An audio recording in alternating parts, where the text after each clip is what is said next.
is Nancy Hirshbein, who will be giving our presentation today. Nancy is a docent at the Hirshhorn Museum as well as the Smithsonian American Art Museum. In addition, Nancy is also a volunteer at the National Gallery of Art. Before she became a full-time volunteer, Nancy has an interesting background, both in public policy and advocacy, and she focused on healthcare and women's reproductive rights. Nancy serves on the board of two arts organizations, the Washington Print Shop and Stable Arts. And in addition to all that, being enterprising, Nancy is the founder of DialADocent, which I'm interested to learn more about, as I am sure you are as well. And Nancy will be sharing her screen and sharing her slides during the presentation. One thing I will ask is that, well, just give me a second because I realize that Nancy does not yet have screen sharing ability. So just give me a second. That would be difficult without it. It would be difficult for you to share without that, I know. And I forgot to do that while we were so busy chatting. I enjoyed chatting with you so much, I forgot to do that. So here we go. Okay. So are we ready to go? Nancy, without any further interruptions and any further mess ups on my part, I now invite you to join us. I wouldn't call that a mess up. So I am so happy to be here with you today to talk about art and to share this rainy afternoon with you. A little bit about DialADocent.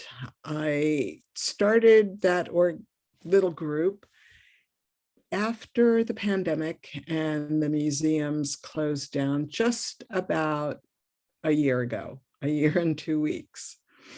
I was listening to the radio in the morning edition, and they were talking to a woman from the UK, which had shut down before we did.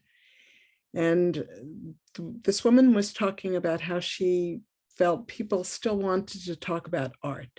So she set up a phone line, just a regular phone line for people to call where they could talk about art. And I thought that was a pretty great idea. So I approached some of my fellow docents and we massaged that idea a little bit and came up with what we call DialADocent, which is a group of about 10 Hirshhorn docents. And we do these online presentations.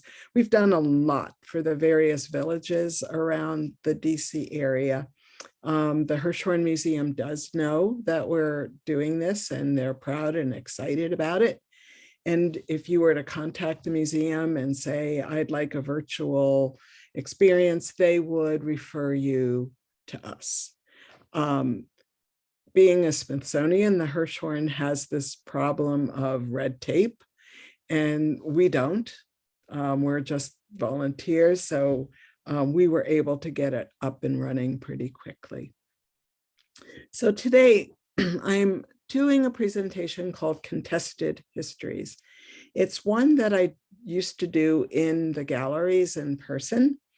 Started doing it a couple of years ago because this is one of my favorite topics. I am absolutely fascinated with this idea of historical narrative and how historical narrative becomes embedded in national psyche. There are stories that we tell ourselves about our country that become mythologized and important to the identity of being an American, or it could be an identity of being French or an identity of being Polish. And it was actually, I've always been interested in this topic, but it was actually after the fall of communism and the breakup of Yugoslavia, where I was watching all of these new national entities create these stories about who they are in a way to quickly infuse a national identity and a sense of patriotism that got me really even more deeply down the rabbit hole of this subject. So I'm going to start the slideshow.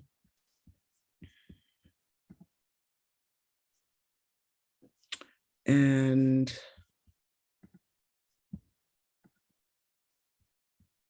it is not allowing me to share yet.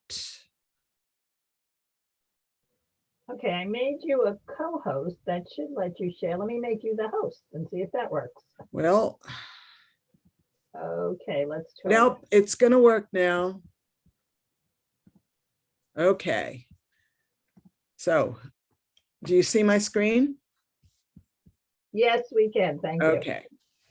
So when I first did this program a few years ago at the Hirshhorn, I introduced this idea about historical narrative and how historical narratives can shift and differ among people depending on kind of your political orientation or even where you grew up. And for many people, it was not something that they had really thought about it. It was a concept that, if not new, it needed some an invitation for them to think about. And the screen that I have up right now is emblematic of a conversation that we are having in the United States right now. And I think we are all, given our current circumstances, absolutely used to the idea that depending on your political orientation or maybe your social orientation, even your racial orientation, you will have a different perspective on American history than someone else.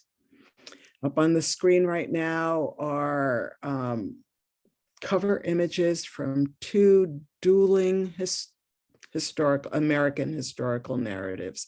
You may be familiar with the 1619 Project, which was a project initiated by the New York Times to take a more careful and complete look at American history and the history of slavery in the United States and in the wake of slavery, how it became embedded in American society. And that was anathema to many, and a dueling, the response was the 1776 report. And now you have school systems around the country kind of deciding whether they're going to teach the 1619 or the 1770s, and it's very contentious. So I'm going to move in to my first slide. If we were at the museum in person, we would be up on the third floor. I hope some of you have had a chance to view this installation, Mark Bradford's Pickets Charge. Mark Bradford is an American artist, born and raised in Los Angeles. He was born in 1958. He didn't go to art school until pretty late. He was in his 30s. He had been a professional model, and he was also working in his mother's hair salon.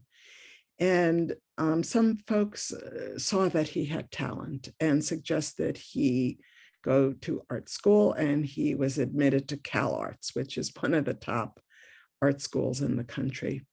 Now, this is an individual who's at the pinnacle of the contemporary art world. Just to give you an example, every 2 years, there's this big international art exhibition called the Venice Biennale, and all the countries have pavilions. It's like the Olympics of contemporary art. And the countries select an artist to represent them. And in 2017, Mark Bradford represented the United States. So if we were in the galleries, we would walk up to one of these panels and you would see that it is, the panels are made of paper, layers and layers of paper.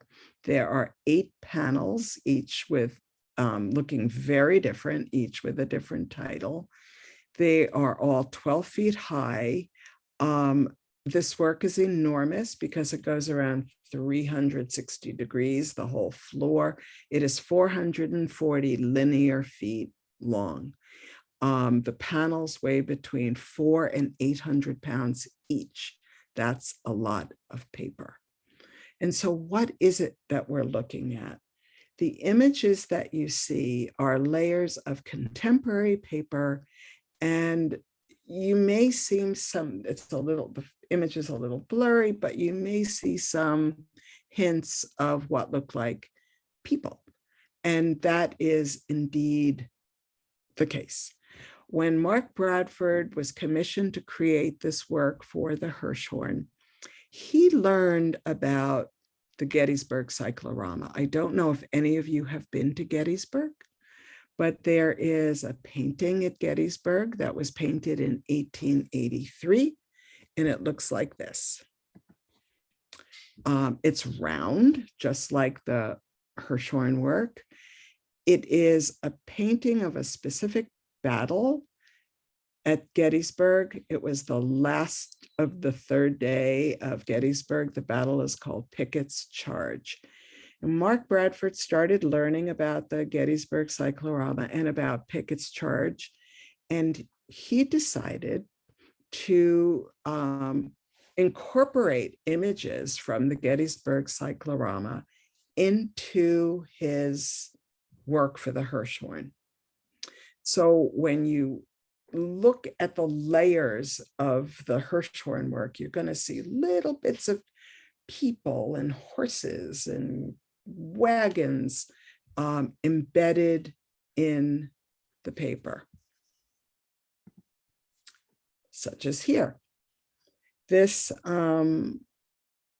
particular panel is called Two Soldiers, and you see the 2 soldiers here, you see the 2 soldiers here. All of the work have these horizontal lines going through them. That was where Mark Bradford embedded rope within the paper and then yanked the rope out in order to make these grooves, these horizontal grooves. In not all of the panels will you see the horizontal grooves, because he also layers like a giant collage onto some of the panels. So this one, you're not going to see very many images of people, but this is a really important panel. And if we were doing the tour in person, this is where we would stop and have a little bit of talk about history and what motivated Mark Bradford to create this enormous work. This particular panel is called High Watermark. And I ask, high watermark of what? Well, at Gettysburg, there, if you visit on the battlefield, there is an actual marker that says high watermark. And what it was the high water mark of the Confederacy, the most northern point that the Confederate Army reached. So why would and let me just say, Pickett was a Confederate general. As you all know, the Union Army won the Battle of Gettysburg, and that it's considered a turning point of the Civil War. But Pickett, the Pickett that we're talking about in Picket's Charge, was a Confederate general. So just hang in there with me, because we're going to go back and forth in time. And now I'm going to take you back to when that Gettysburg cyclorama was painted. That painting we saw a little earlier, the painting that was the inspiration source for Mark Bradford. The Gettysburg cyclorama was painted in 1883. just 20 years after the Battle of Gettysburg. What was going on in the United States in 1883? There was a movement afoot to reconcile North and South. And there were a group of businessmen who felt that this was a ripe moment to make some money, that they were going to commission a European painter, Paul Philippe Pitot, to paint 4 versions of Pickets Charge, this cyclorama that would travel around the country, and people would buy tickets. It was a money-making proposition. And he knew that it would be a site that would attract Northern veterans and Southern veterans. Even though the South lost Gettysburg and they lost Pickets Charge, just 20 years after the Civil War, we already have embedded in American culture this idea of the lost cause. It was rampant throughout the South that the South may have lost the war, but they were valorous.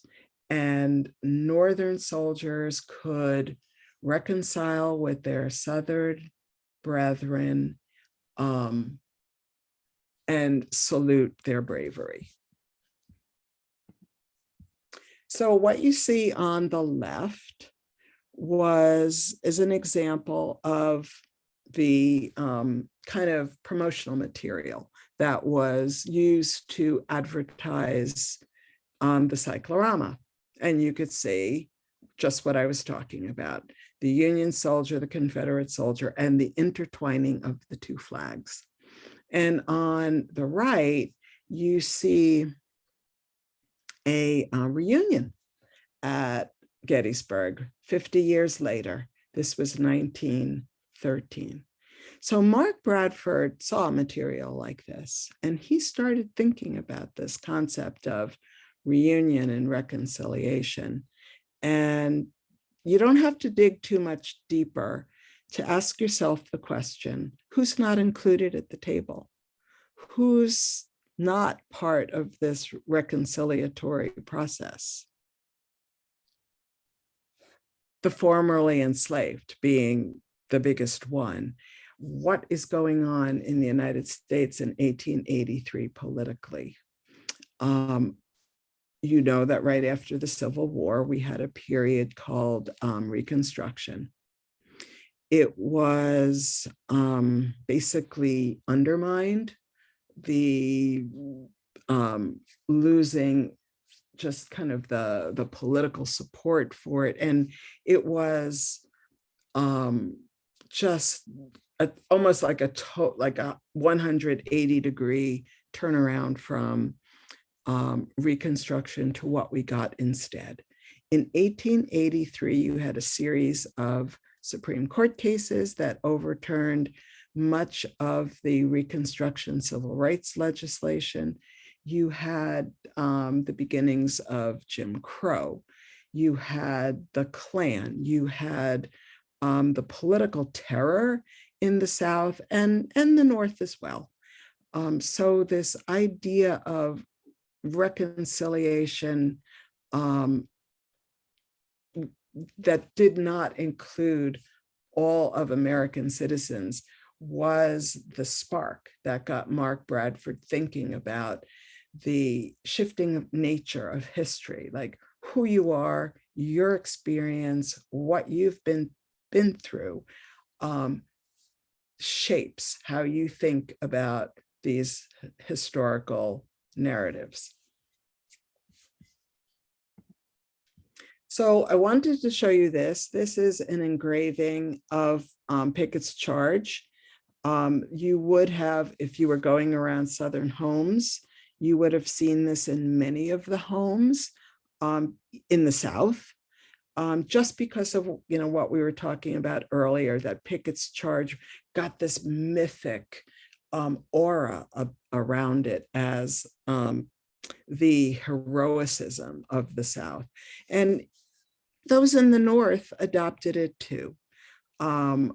It was part of this package of the undermining of Reconstruction, the deliberate rethought about the motivations of the Civil War, and the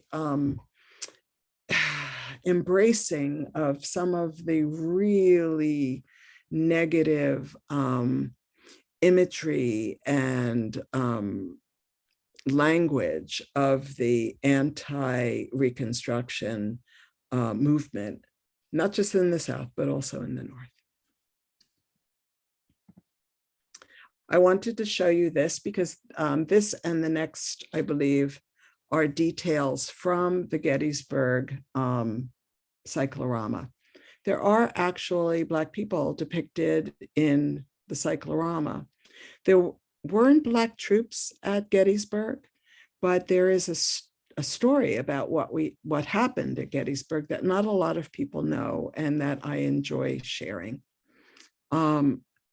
So before the Union troops arrived at Gettysburg, there were raiders, Confederate raiders, riding through the city and looking for members of the free Black population of Gettysburg. And they were kidnapping some and sending them south to enslavement. When the Union troops arrived in Gettysburg, the Black citizens, the free Black citizens who had been hiding from the Confederate raiders, came out to the battlefield and helped in whatever way they could. They carried ammunition, they reloaded guns, they helped the wounded, as you can see here. They brought food. It was an act of absolute incredible bravery. And here's another depiction of. So I think this is our last image of Pickets Charge. I just wanted to show you this one because this is different from most of them. And on the left, you could see my friend, Howard. And he and I, this is our favorite panel. It's the one that just has the most representational imagery. You can see the soldiers. You can really get a sense of the chaos of war and understand more fully the ways in which Bradford was working with the images from the Gettysburg cyclorama.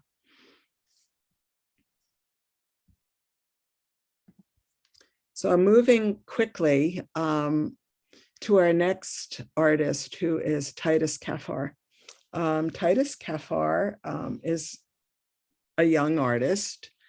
I love his story. He talks about not having much direction in life until he went to community college at the urging of his girlfriend, who is now his wife. And while at community college, he learned about art history, and he started taking art history classes. He became a self-taught painter, and his painting was so terrific that he actually ended up going to Yale.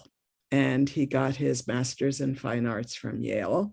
And not only that, but in 2018, Titus Kaphar was the recipient of a MacArthur Genius Grant. You may have seen this work. It was at the National Portrait Gallery a couple of years ago, part of an exhibition about portraiture and how we are moving, or how we need to move away from how we think about portraiture and whose portraits get hung and why. Titus Kaphar is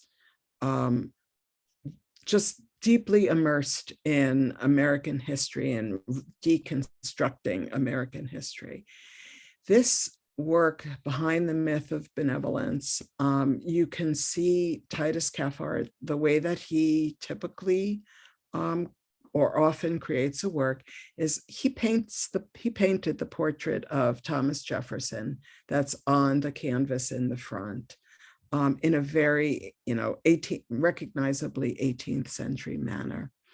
And then behind Jefferson, he has painted the image of a Black woman. Often people will assume that she's meant to depict Sally Hemings, and Titus Kaphar is very clear that she is not Sally Hemings. She could have been any enslaved woman at the mercy of her enslaver. So he has the image of every woman. This work, when it hung in the National Portrait Gallery as part of the show, was damaged by visitors 3 times. Don't know if it was damaged because they were angry at the artist's rethinking of Thomas Jefferson, or whether they were just trying to get a peek beneath. But I wonder if it was because this image does make certain people uncomfortable. And the next one does too. This Titus Kaphar's image is the one on the left. The name of the work is Absconded from the Household of the President of the United States. And you can easily see that it's George Washington, again painted in a very 18th century style. And what you see here nailed, those are actual nails affixed to the canvas, and what it's holding are strips of canvas. You could see words, and those words come from an advertisement that George Washington had distributed all around what was then the United States. Advertising, it was a wanted poster for one of his slaves, Oni Judge, when the capital of the United States was in Philadelphia. Oni Judge went with the Washington family. She was a favorite of Martha Washington. She was a dressmaker. And while there, she self-liberated.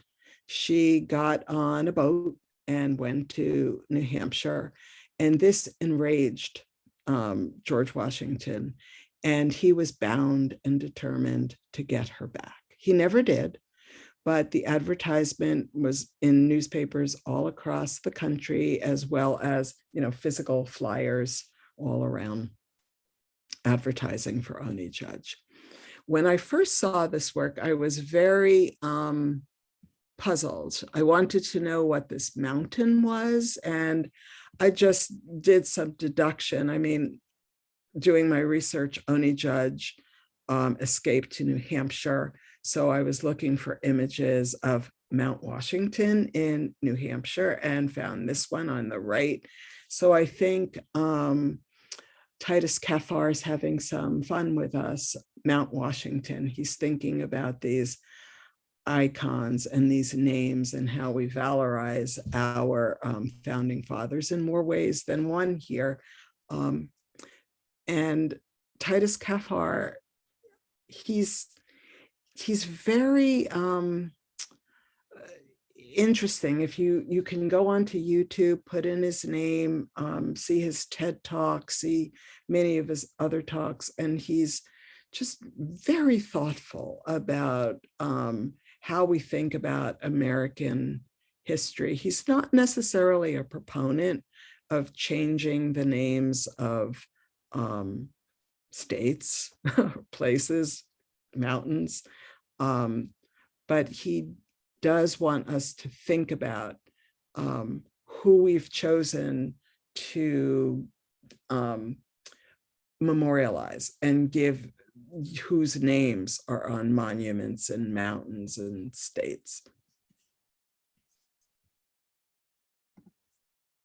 So the last artist we're going to look at today is, might be a new name to you, is Kent Monkman. Kent Monkman is actually a Canadian artist. He is of what in Canada is called First Nations, Indigenous, he's Cree. He was born in 1965 in Ontario, but grew up in Winnipeg. So this is the painting we're going to be first talking about. History is painted by the victors. And if you look at the dimensions on the bottom, 72 inches by 113 inches, it's quite big. You may recognize some of the kind of the background. It may remind you of another artist's work. And if it does, good for you, you know your art history. It's Albert Bierstadt's Mount Corcoran, which is now in the collection of the National Gallery of Art. It used to belong to the Corcoran. It has a very interesting history. Albert Bierstadt was, he was traveling through the West with the Army, the Corps that was doing the geological survey and sketching. And he was actually influential in helping the Army decide to name this particular mountain Mount Corcoran. The reason being that Bierstadt wanted to make a gift of this painting to, I forget his first name, the Corcoran, who started the Corcoran Gallery. Bierstadt, Corcoran had recently acquired Frederick Church's Niagara, and Bierstadt wanted his painting at the Corcoran too. And he thought it would be just even better if he could help name a mountain after his benefactor. So I'm going to go back a slide. What is different between this work and the Albert Bierstadt? So it's interesting to me that Kent Monkman is working in a way that Titus Kaphar works too, where he's taking images from established canonic art history and helping us kind of reimagine art history. So we're reimagining American history, but we're also reimagining art history. And the two are very intertwined. So what is different here? If you look in the foreground, you're going to see figures of people. In the Albert Bierstadt painting, there are no people. Albert Bierstadt's paintings traveled not just throughout the world, I mean, throughout the United States, but throughout the world. And they were often used as propaganda, as ways to encourage people to emigrate out to the empty West. And Kent Monkman is reminding us that the West was not empty, that there were people living there. But these, except for one figure, these are not indigenous, these are not American Indian folks. You will see nude men all throughout, and those are figures taken from other works of art. Those are figures taken from Thomas Eakins' paintings. And Kent Monkman is helping us reimagine art history, not just from the perspective of race, but also from the perspective of gender and gender identification. Kent Monkman is what would be what is known in his culture as two-spirit, neither male nor female. And he has created a alter ego, which we'll talk more about in the next couple of slides, but he is also reminding us that there was homoeroticism all throughout art history, but which was often not acknowledged. And he's presenting it to us in a way that we can acknowledge the lapses of that past art history. So these two slides were together just so you could see the two paintings together, but this is where we're. So this is Kent Monkman in the guise of his alter ego, which is often placed in his paintings. And they are mischief egotistical, or if you say it fast, it's mischief egotistical. Here wearing thigh-high red boots. And what is on Mischief's easel is a depiction. This is from the collection of the Smithsonian's Museum of Natural History. It's actually a book painted by the Lakota chief Red Horse. His depiction of the Battle of Little Bighorn, what we would know as Custer's Last Stand. So here Kent Monkman is just bringing it all together. He's reminding us that the West was populated. He's reminding us that there are different histories and histories that were often forgotten. And he's bringing to our attention the gender, the erasure of homophil, the homoeroticism and gender fluidity in art history.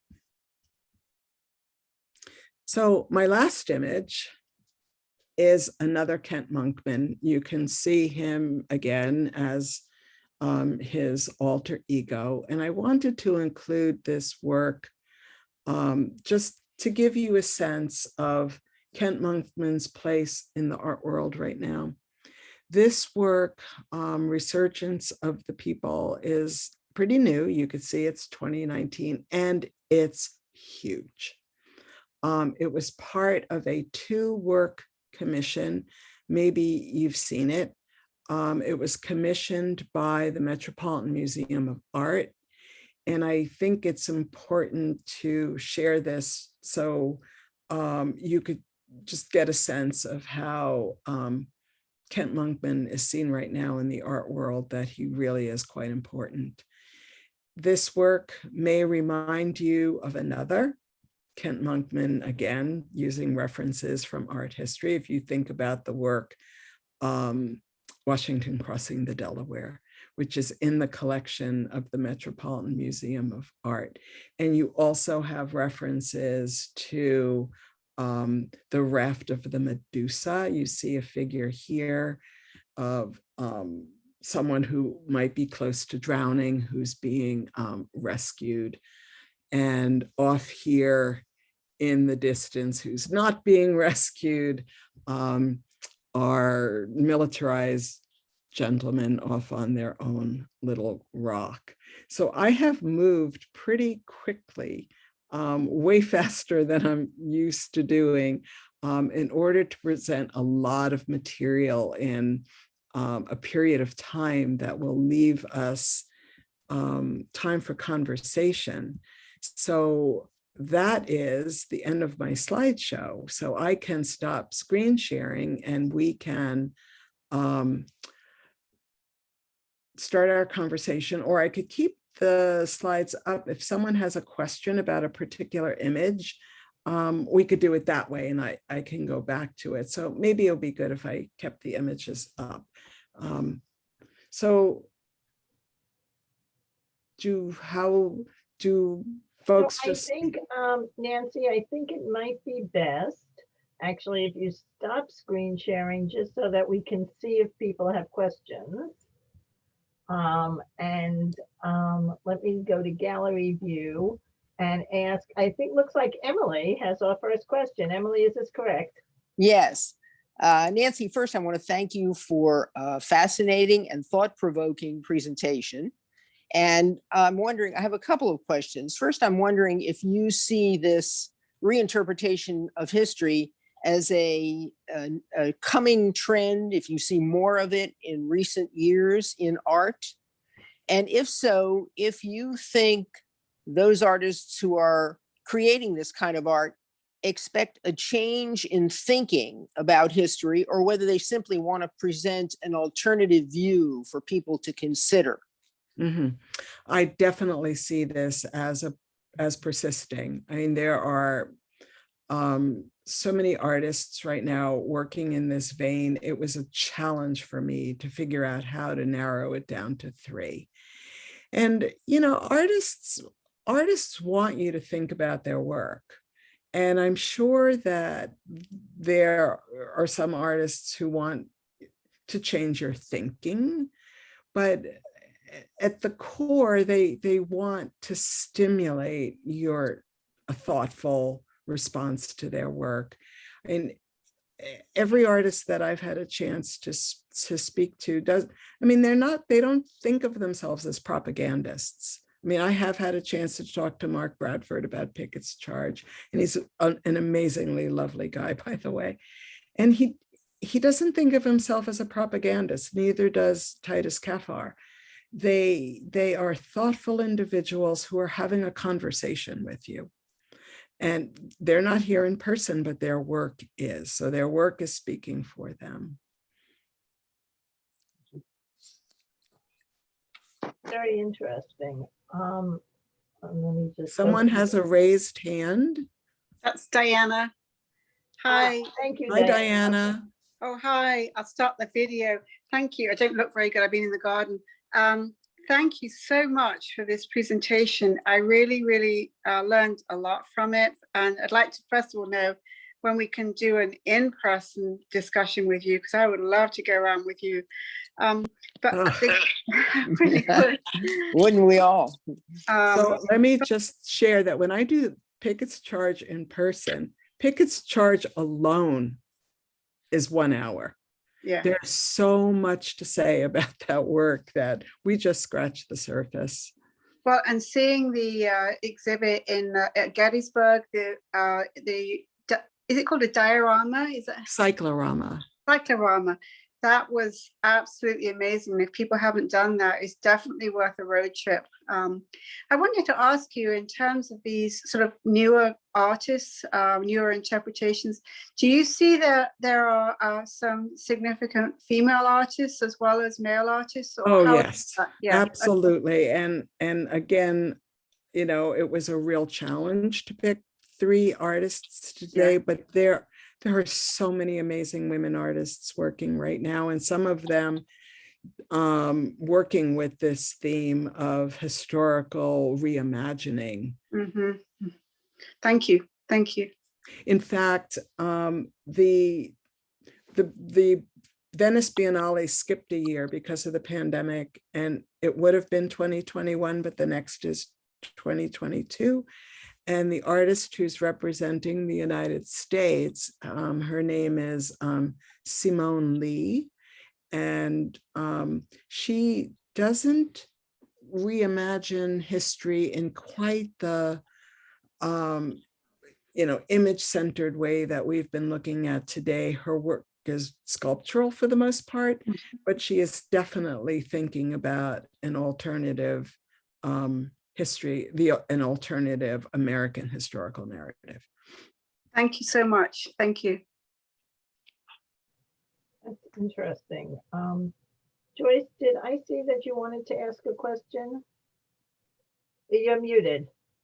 Yeah, I wondered, in that last painting, there were a baby with 3 women around them, and whether it just reminded me of, you know, the Christ child and the 3 wise men, and wondered if that was a reviewing of looking at history differently. That I don't know.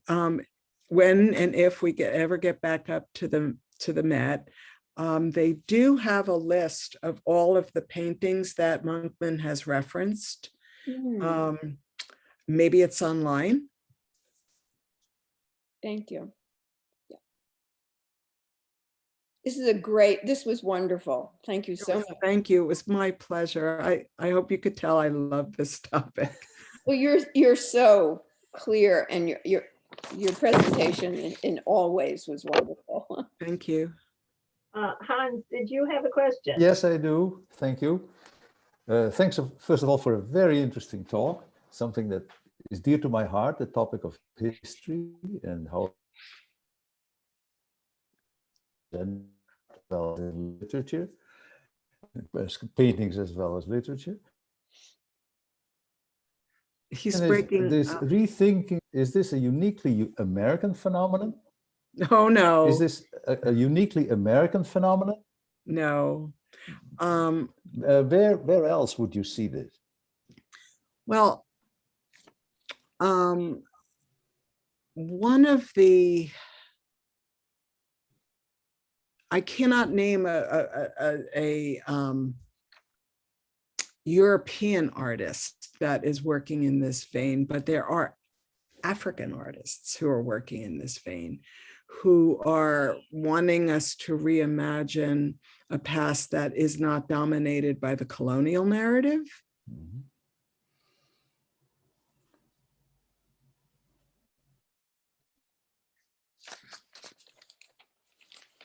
And I'm trying to think of artists elsewhere that I'm just more familiar with the African artists who are working with that.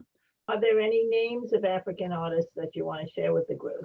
There's a photographer, Zanelli Maholi, and of course, as soon as we walk away from this session, I'm going to think of a bunch of others, in which case I could send it on.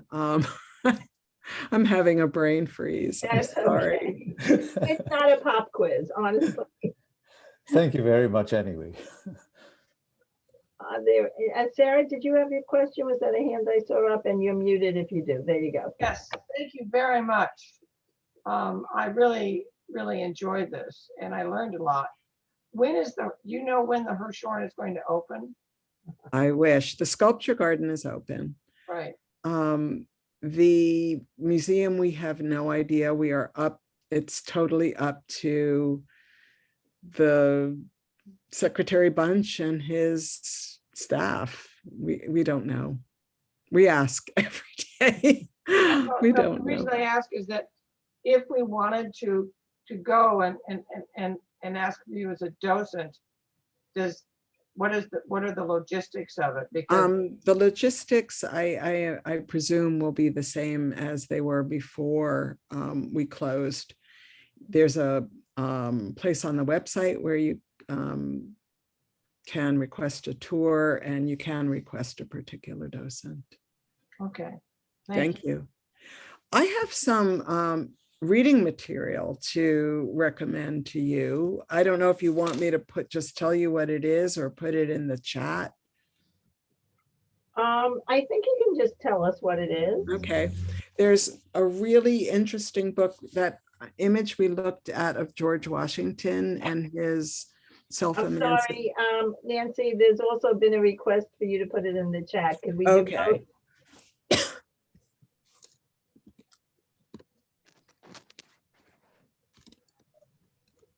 The first book is called An Imperfect God. It's about George Washington as an enslaver. And in there you will find the story of Oni Judge, the seamstress who self-emancipated. If you know, I have read so deeply about Reconstruction and the Reconstruction period. Eric Foner's book on Reconstruction. I mean, it's a doorstop. It's like 800 pages. But there's another one called, because I can't spell, it's taking me a while. Race and Reunion by David Blight. He's an historian still working now.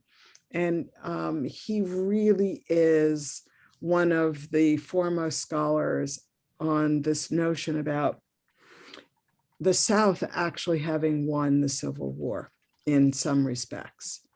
The South won the Civil War of our minds because the interpretation of the Civil War that many of us were taught, and that still, is out there, is this notion of the lost cause, which was the Confederate spin on the Civil War. And not to get all political, but this whole idea of the lost cause and how we create historical narrative around it is getting a lot of attention right now, because people are using it as an example of what's happening right before our eyes with I don't want to get all controversial here, but with this notion that the last election was stolen. Some people are looking at how that narrative is taking root and making comparisons with the narrative of the lost cause. And then the last book is just, it's marvelous. It has nothing to do with the United States.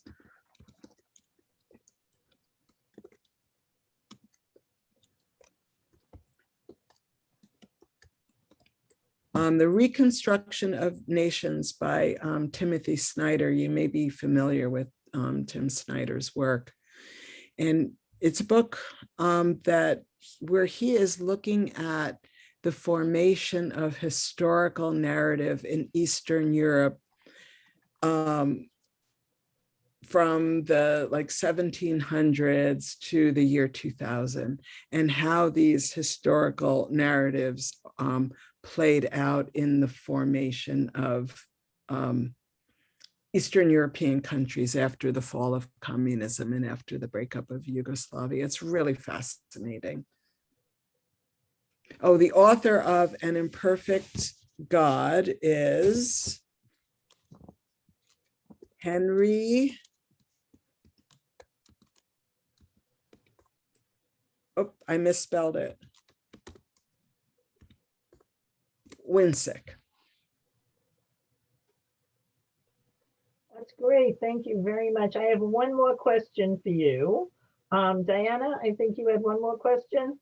I did, and it's really going to show my ignorance. I'm not an art history person, but I often go to galleries, and well, not often. When I go to galleries and I see some of the pieces that you showed today, that I don't understand them when I see them, and I wonder whether artists, do they like to share what's behind their art, or do they like you to think about it and try and come up with your interpretation, or is it all over the lot?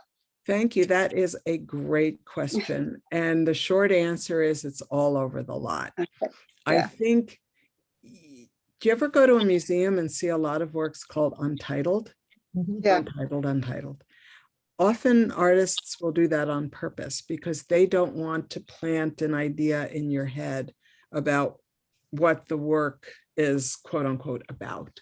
They want you to experience it and come up with your own